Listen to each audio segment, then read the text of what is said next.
Yo les gars, comment allez-vous? Je sais que ça fait super longtemps qu'on ne s'est pas vu. Ça fait super longtemps que j'ai posté une vidéo. C'est juste parce que j'étais un peu busy. Alors busy parce que déjà le travail. C'est un nouveau travail, je vous raconterai. C'est même pour ça que je fais cette vidéo, pour vous parler un peu de l'univers impitoyable du travail. Il se passe des trucs. Et ouais, il y a aussi plein de changements dans ma vie. Je vous ai raconté que je cherchais un appartement et tout ça. Une maison, en tout cas, bref, ça a été trouvé. J'en parlerai plus en détail dans une nouvelle vidéo. Ouais, j'ai trop de trucs à la main. J'ai ça à la main, c'est pour pouvoir poser la caméra dessus et filmer assis. Anyway, donc ouais, on va parler d'un peu pourquoi j'étais absent tout ce temps. On va parler un peu du travail, on va parler un peu ouais, de comment ça se passe au travail, l'univers du travail ici. Et j'ai peut-être jeté 2-3 mots sur Mississauga. Parce que c'est une ville cool. Là, on va se poser dans ce petit parc derrière. C'est assez sympa. Ouais. Et on va en profiter pour se raconter notre vie. Bon là, je traverse vite sur la route. Et on fait ça juste après le générique.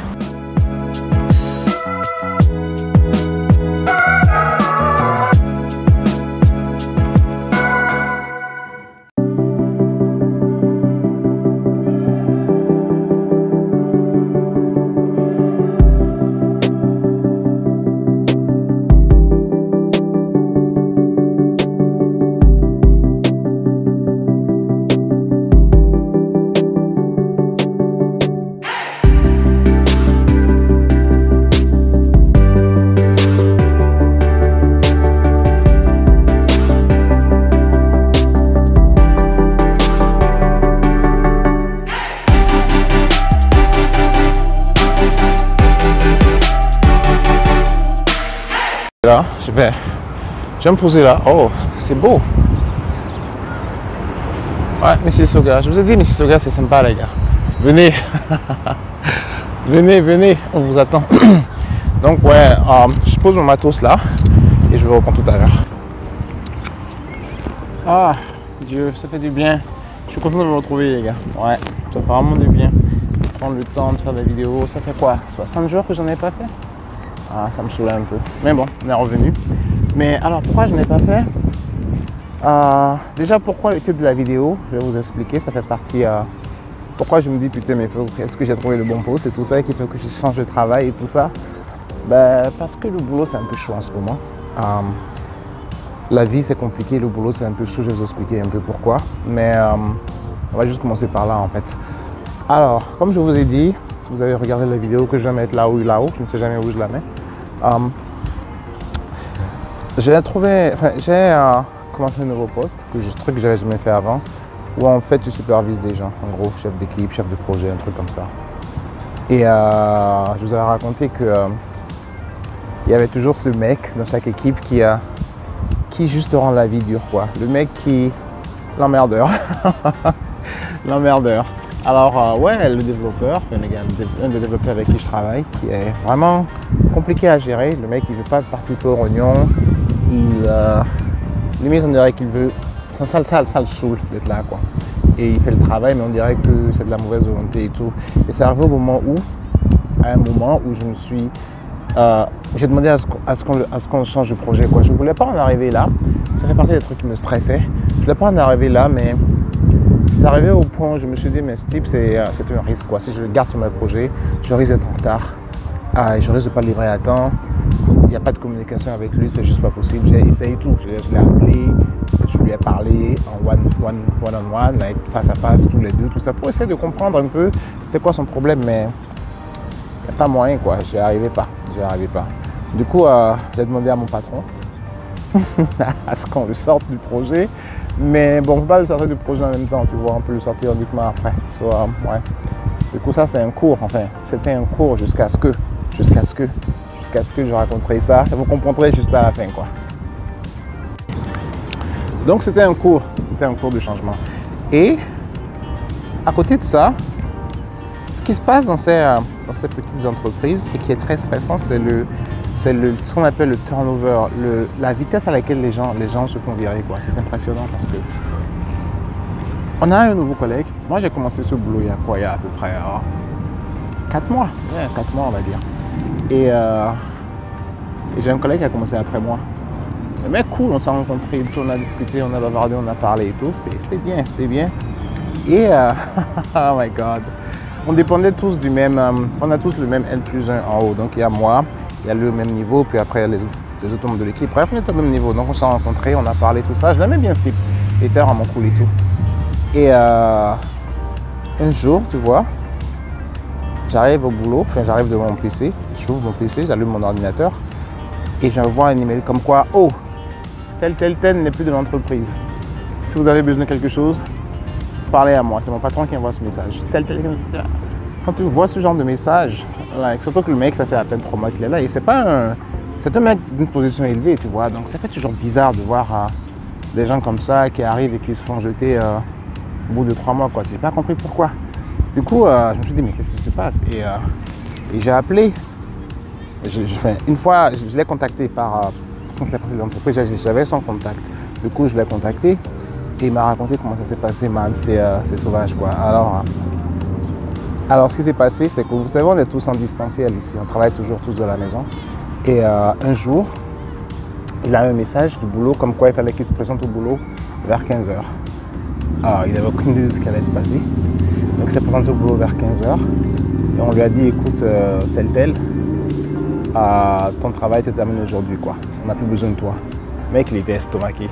Il m'a raconté qu'il était estomaqué, il était choqué parce qu'il ne s'y attendait pas, tu vois, il n'a rien fait.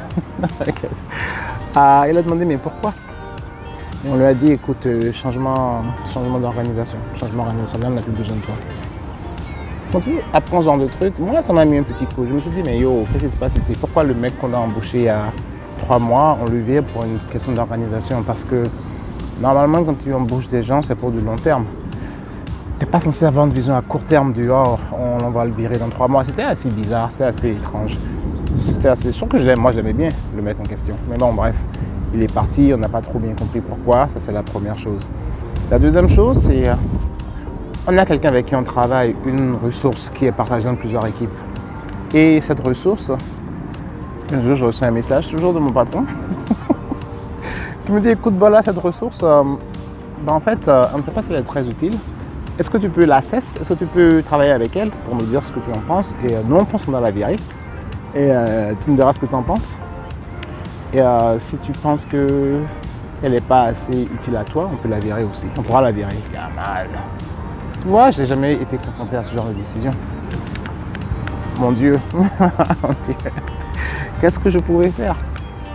Et le pire, c'est que moi, cette ressource, je n'en avais pas besoin. Je n'avais pas besoin de cette personne pour travailler. Le travail qu'on faisait dans mon équipe à moi, on est bien répartis, on n'a pas besoin de ressources supplémentaires. Du coup, ça te met toujours. À la fin, c'est pas moi qui prends la décision et moi, je dis juste que, écoute, je n'ai pas besoin. Mais tu sens que tu es la dernière personne qui donne la vie, tu vois. Tu sens que tu es la personne qui fait, comme si tu signais le papier, comme si tout le monde avait déjà dit oui, et que toi, ben, tu as juste à dire oui pour que ce soit le cas. Quand tu te dis que peut-être que si tu dis non, ben, la personne elle va rester. Là, les enfants qui jouent. Anyway, donc du coup, qu'est-ce que je pouvais dire? Moi, j'ai dit que, écoute, ta ressource, je n'ai pas besoin. Et 2 semaines après, elle était à la porte, quoi. Non, c'est chaud, hein, les gars. C'est pas ce qu'on dit là. Hein. C'est chaud, c'est chaud. Moi, j'ai pas l'habitude de ces trucs-là. C'est chaud, c'est chaud, c'est chaud. Ouais. Et puis, tu vois, la meuf, c'est que... Enfin, la ressource, c'est une meuf. La meuf en question, c'est que... Quand elle travaillait avec moi, quand elle était détachée sur son travail avec moi, elle n'arrêtait pas de me poser des questions sur mais qu'est-ce que je dois faire, comment je dois le faire, blablabla. Et moi, je connaissais déjà la réalité, tu vois. Donc, c'est vraiment difficile de... I don't know, man. C'est difficile de lui répondre sachant que ce qui allait arriver, quoi. Et ce qui devait arriver. Un jour, elle a appris qu'elle devait partir, elle s'est tirée. Mais elle, je ne l'ai pas contactée après qu'elle se fasse licencier parce que bon, je savais, quoi. Donc, anyway.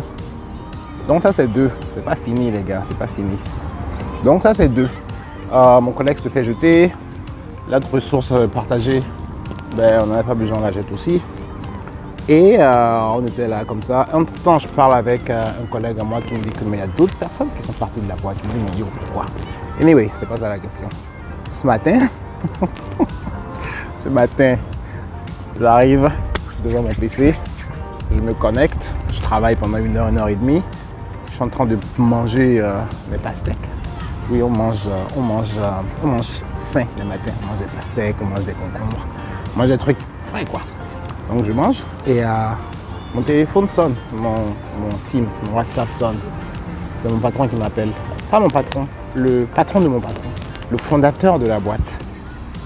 Je dis yo, pourquoi il m'appelle? Je le décroche.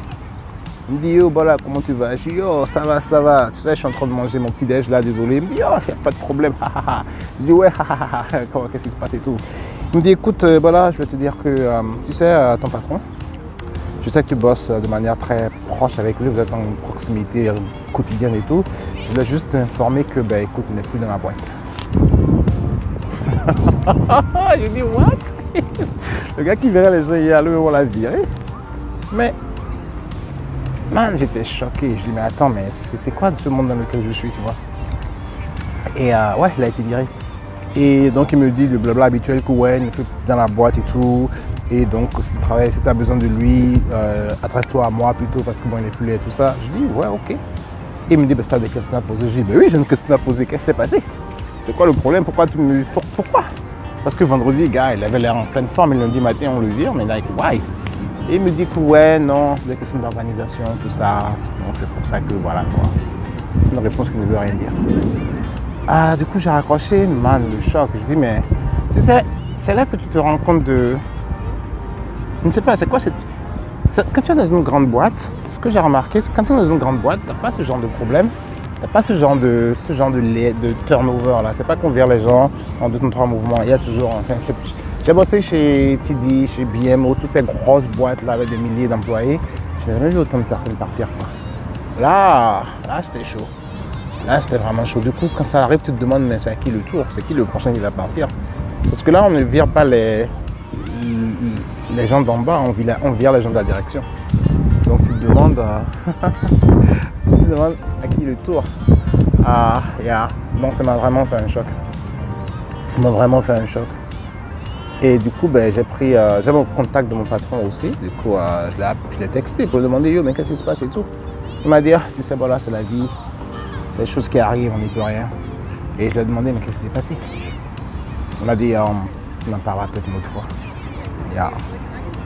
Donc, tout ça pour dire, en 3 mois, 4 mois que je suis là, il y a eu 4 départs, dont 3 qui sont directement proches de moi. Donc, en anglais, ils disent unsettling, c'est perturbant.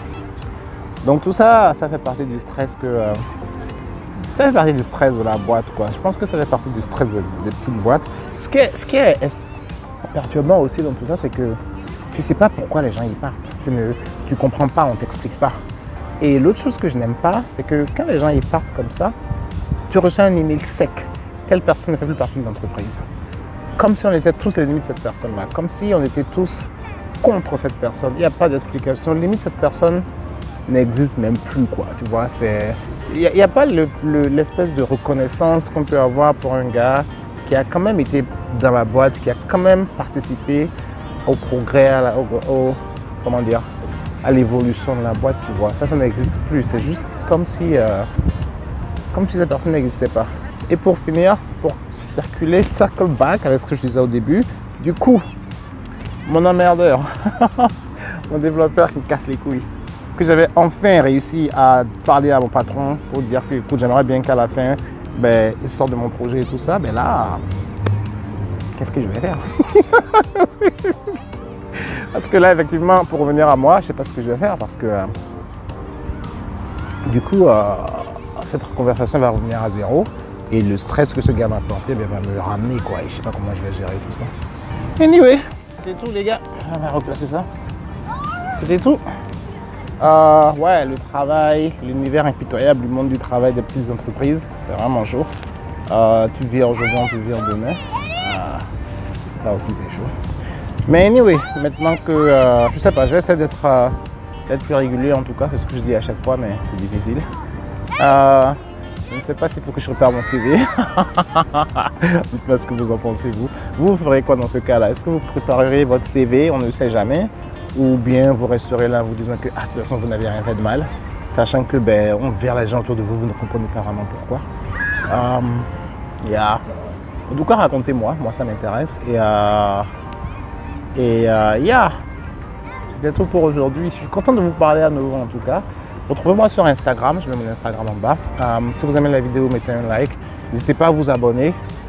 Et si vous voulez me contacter, contactez-moi plutôt sur Instagram parce que je suis plus disponible sur Instagram. Je réponds souvent sur Instagram et tout parce qu'il y a beaucoup de gens qui me demandent mon email, tout ça. Je ne donne pas vraiment mon email parce que je ne connais pas quoi. Non, je sais pas, j'ai pas vraiment de email. Je donne pas mon email parce que j'ai pas de email de service et tout ça. Donc mon Instagram il est là pour ça en fait. Donc contactez-moi sur Instagram et puis je vous répondrai quoi. Voilà les gars, content de vous avoir parlé et je vous dis à la prochaine dans une autre vidéo. Ciao.